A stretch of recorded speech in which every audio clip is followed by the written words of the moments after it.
Starting off with, a taxi drives off without its tourist. Oh no! So a Norwegian man took a taxi from Trad to Bangkok yesterday afternoon. After stopping at a petrol station in Chonburi province to buy snacks, the driver drove off without him. Now, the cabbie drove 60 kilometers before realizing his passenger had vanished. That's a long time for him to even start realizing. A Thai woman at the petroleum station at the Setakit Chonburi Bang. Oh, wow. Anyways, in Chonburi, she saw the tourist and then she asked if he needed help. He told her that his taxi driver drove off without his, he drove off with his passport, mobile phone, and other belongings and left him stranded. She helped him report the situation to officers at the Chonburi police station. He told the woman that he came from Koh Chang Island in Trat province and planned on meeting his friend at a hotel in the Nana area of Bangkok. However, he stopped to buy food at a convenience store, but the taxi left him behind. As the police arrived at the patrol station, so did the runaway taxi driver. The driver wound up his window and told police he was ashamed to say he had forgotten his passenger. The taxi driver said he went to the bathroom while the Norwegian tourist went to buy snacks. He said when he got back into the car, he couldn't see the man in his mirror, but assumed he lay down at the back seat and went to sleep.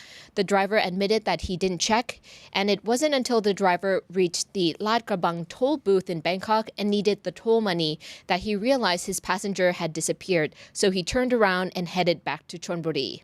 After waiting quite some time, the tourist continued his journey with the same taxi driver and arrived safely at his destination in Bangkok. I think that was an honest mistake.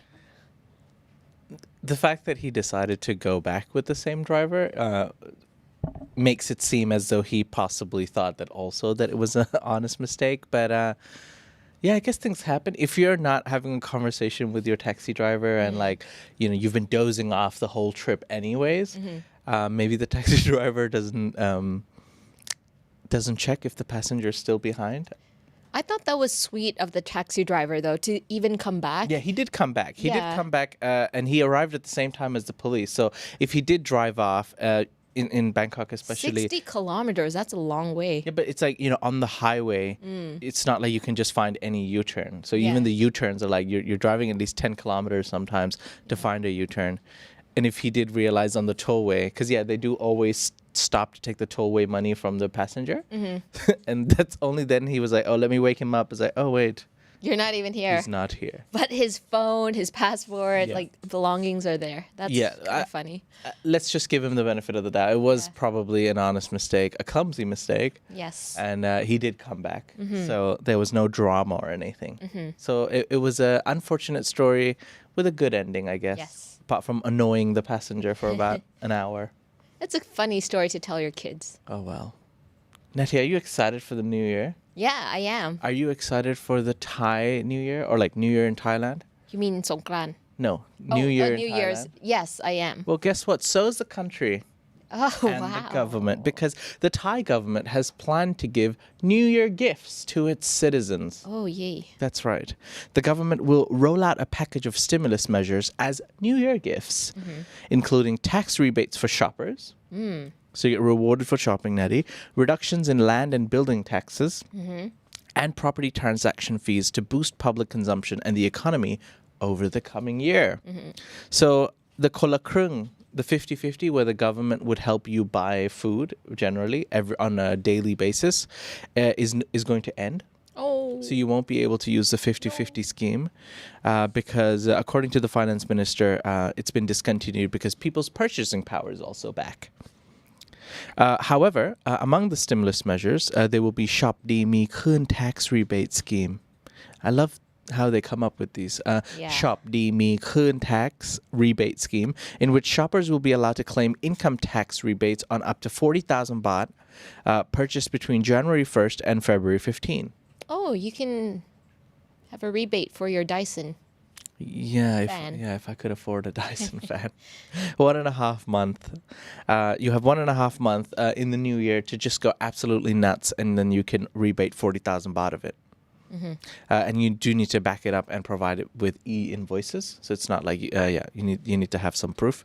The cabinet also reduced the land and building tax by 15%. They cut property transfer fees from 2% to 1% and decreased mortgage registration fees from 1% to 0.01% for next year.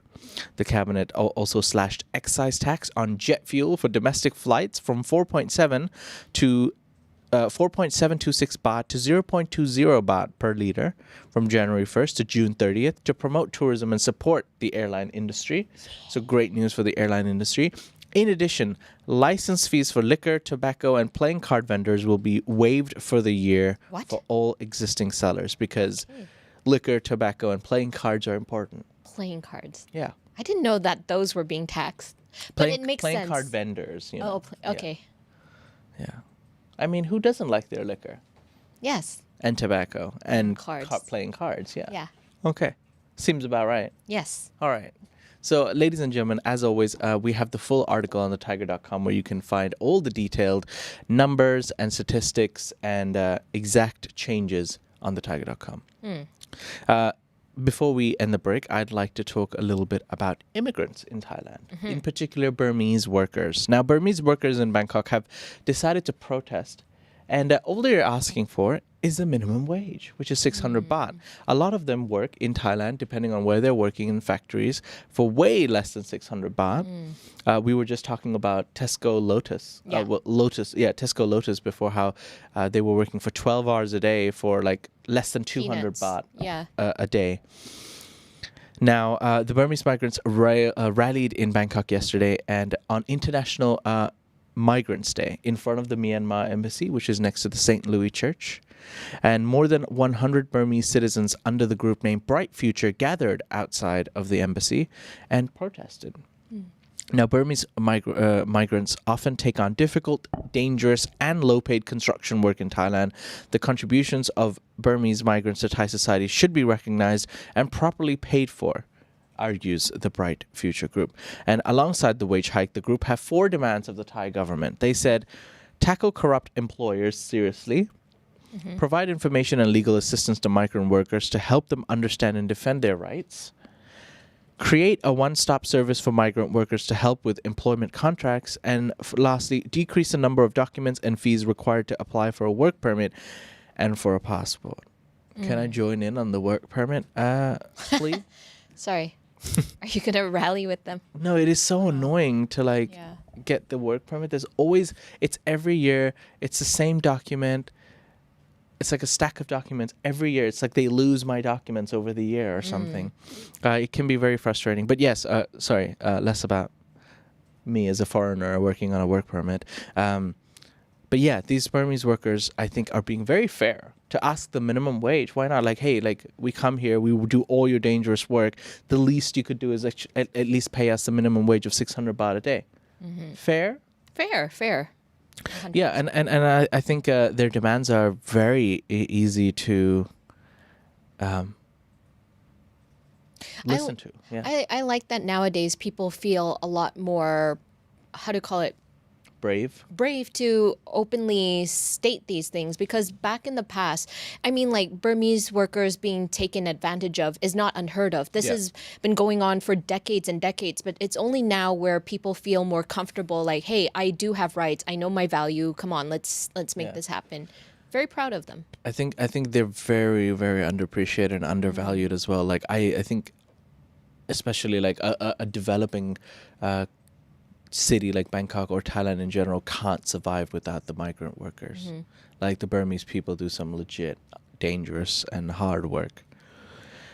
All right, we're going to take a quick break. Once we come back from the break, we'll be talking about the 4 a.m. party curfew and dining carriages on trains.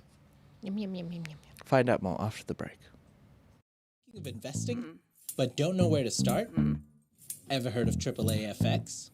What is AAAFX? Good question. Look no further than AAAFX, your choice for trading and investing. Low commissions and spread with fast execution. They're trustworthy and have been offering services since 2008. You can invest using various deposit methods, including crypto, with negative balance protection and 100% matching deposit bonus. Choose AAAFX and enter the lucrative market of trading. Visit AAAFX.com. Welcome back after that refreshing break. If you would like to make your first trade into crypto, foreign exchange, or just trading in general, look no further than AAAFX. As always, be responsible. Let's now, Natty, talk about the tourism ministry. Because they're suggesting that they do a trial for the 4 a.m. nightlife curfew. Because I think people have forgotten we're only supposed to party till 2 a.m. Now, that is not really followed or enforced in most of the party areas in Bangkok or Thailand. But yeah, technically, we're supposed to stop the party at 2. Now, the chances of a 4 a.m. national nightlife curfew, they're looking dim. And the Ministry of Public Health Governor Kun Anutin Chanvirakun said that his ministry strongly opposes the measure. Meanwhile, the Minister of Tourism and Sports, Kun Pipat, he was the one who wanted to kind of extend it to 4 a.m. around the world, nationwide. And he said, okay, look, if we can't get it nationwide, let's at least start with Phuket. Let's start with Walking Street Phuket and use it as a test to see how things go. And then we can perhaps expand it. And they had hoped to compromise would be enough to get the cabinet to consider and possibly approve the proposal in a meeting yesterday. Or actually rather today, because today's Wednesday. The further compromise to just focus on the biggest nightlife spot in Phuket was offered because the party area was ready to seamlessly transition into a later closing time. Now, okay, I'm just going to stop myself from reading this article any further because it's living in fantasy land. Now, yes, technically in Bangkok, there's a 2 a.m. curfew. I don't remember the last time a club or restaurant really closed at 2 a.m., if we're being completely honest and realistic. Most of the establishments are open past 2 a.m. Let's just say that, past 2 a.m. So it's strange to see ministers argue about the curfew and the government saying this and that, and we're going to change it to 4 a.m. So just to be honest to people who are planning to travel to Thailand and who've already been here, there is really no curfew time. Most establishments are open past 2 a.m. By most, I mean 90%. Allegedly. But there are also a few who just are straight shooters and abide by the law, and they close by 2 a.m. But I have a feeling that most of you wouldn't want to go to those establishments in the first place. Yeah. Would you go? Where? The bad ones. They're not the bad ones. They're the good ones, really. Natty, why do you do this? I don't know. All right, ladies and gentlemen, our last topic for today is about dining carriages, because dining on trains is fun. Dinings on trains is fun. I put too many S's in that sentence. But last year, I actually traveled by train to Hua Hin. And I did an episode there, but that's a different topic. But they did not serve any food on there. And they stated it's because of COVID. But guess what? Dining carriages and catering trolleys are back in service on Thailand's trains after a 2-year hiatus, according to the State Railway of Thailand. Nice. Now, the SRT suspended all food and drink services in April 2020 to prevent the spread of COVID-19. And in early December, the director of SRT's public relations reported that catering services would commence on December 6th. So it's back. Catering company Advanced Marketing Service won the bid service to Thailand's locomotives this year, and the company will operate dining carriages on 8 express trains on 4 routes, namely the Northern Route, the southern route and northeastern route. If you want to know exactly what those trains are, go to the Thaiger.com to find out more about that. But the food served on board will be packed in clean, high-quality, vacuum-sealed containers. Both hot and cold drinks will be available, and local Thai products from the OTOP project will also be on sale. Yeah. He also added that the SRT planned to extend the food and drink services to 10 more special express trains, meaning the trains from Bangkok to southern destinations such as Nakhon Si Thammarat Province, Trang Province, and Sungai Golok in Narathiwat Province. So there will be more dining options on the trains. And honestly, to me, that is the most fun part of any Thai train ride because it's such a unique experience to eat Thai food on a very old-fashioned kind of train. Yeah. It's an experience. I love it. Is it, I mean, like, sometimes people complain about airplane food. I wouldn't be too excited about train food. It's not the best. Yeah. But do you think it's better than airline food? Still have a feeling that airline food might be a bit better. Airline food, honestly, they're on par with each other because they're highly saturated with sugar and salt to preserve it or somehow. Like, it's not the best They've got tasting preservatives on the food to but make it survive. It's fun. But that's the enjoyment of it. I remember back in the day when I was younger, there would be these people with like large trays and just like stacks and stacks of food, and they're only 10 baht a pop. Like, very fun. So I've never traveled on a Thai train, but I've traveled on Indian trains.